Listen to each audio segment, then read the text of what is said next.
without appealing to any higher authorities such as government or whatever, I can't think of an easier out than changing your diet. You can start tonight.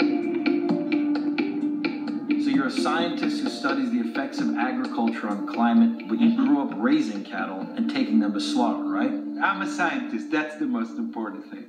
So, of all the reasons for tropical deforestation, the foremost is beef.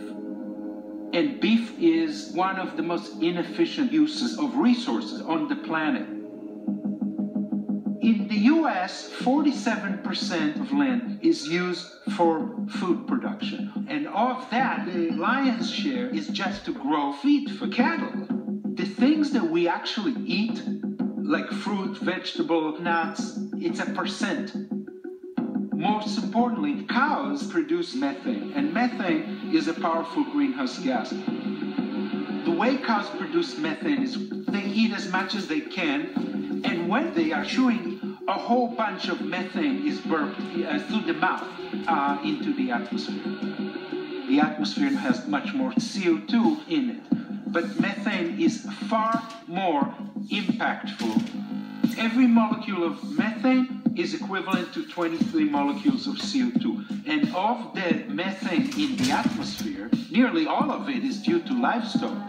In comparison to emissions from other sources, what kind of percentage are we talking about come from the consumption of beef? About 10-12% of the total US emissions is due to beef.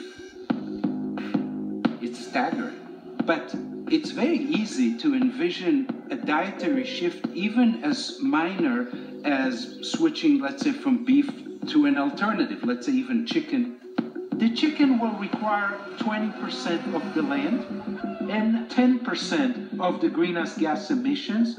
And if you compare rice or potato or wheat, beef requires 50 times as much land. So even cutting the amount of beef that you eat in half or by a quarter could make a significant difference. Very significant. Do you at all think that that's even a possibility, considering that beef is so part of our culture? Maybe not everybody's ready to eat tofu, 24/7. I get that.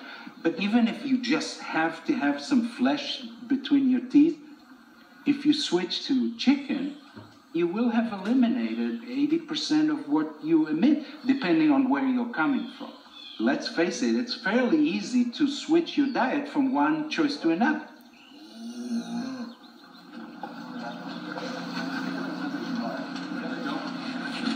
2 steps there.